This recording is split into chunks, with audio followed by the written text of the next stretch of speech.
العظيم. نحيي قابل السادة الكرام علماء الكرام وستيج تشريف برما مختلف جهات زمداران سمجري مشران علماء الكرام مسؤولي وطوانان درس خاموشي اختیار کړي او دا جلوس والا صدا یې وایي چې دوه درې مشران سټیج ته راسئ منور خان او دوه درې ملګري نور دا نور د دې ځای پر ځای باندې پاتې شي. زموږ سبق کې د دې سره عملی وایو منور خان او ملګرو ته زه مختصره وینا ستاسو سره غواړم لږ ستاسو توجه غواړم چې د چا توجه ستا د سټیج یوه طرف ته هغه دې وکړه سبحان الله ووایي لږ دې په زوره سبحان الله ووایي چې د چا جزاک الله.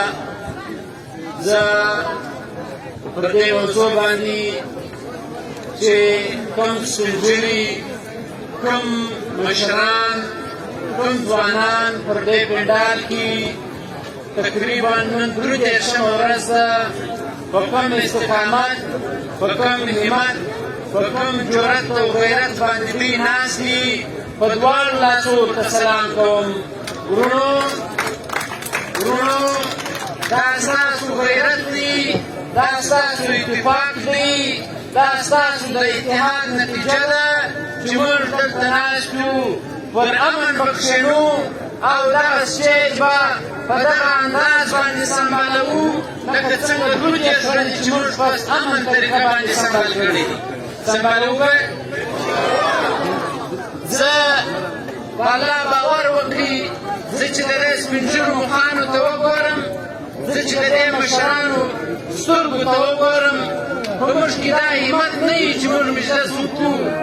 دلته علماء کرام هم تشریف فرما دي لیکن دا یوه خبره ضرور کوم چې موږ ستاسو وروڼه یو ستاسو سره ملګري یو ستاسو سره به څنګ پر څنګ ولاړ یو ستاسو سره یو شی غواړو چې دوی په اتحاد او په اتفاق باندې واوسېږئ دوی په ارامه باندې واوسېږئ.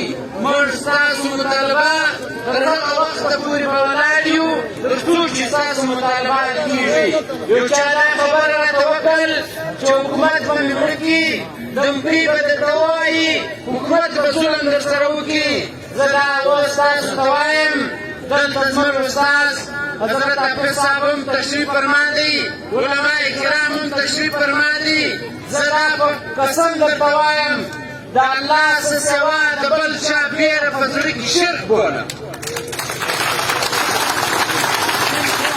د کرنل څخه بیرېدل چې ما به کرنل مړ کړي ما به ډي سي صاحب مړ کړي ما به حکومت مړ کړي مړ دې مې کړي نن داسې خلاص دي چې دومره ظلم کولی شي ودي. موږ په دې باندې فخر کوو چې موږ مظلومان یو ظالمان نه یو مظلومان یو ظالمان نه یو د مظلومانو ملګري یو په دې لاره کې که شهیدان شو د دې سبب سعادت که سولاکه بوله. زه یوه خبره مې دوی ته کوله بس خپل مجلس نور ختمومه نن مې وینا نیت هم نه وه.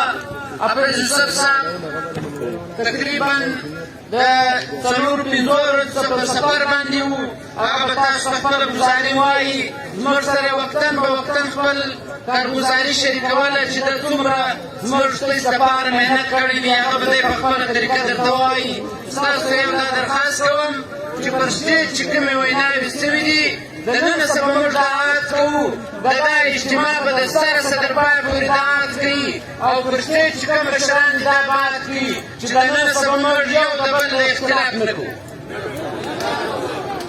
اختلاف به ختم وي دننه یو په بل پسته ویل به ختم وي.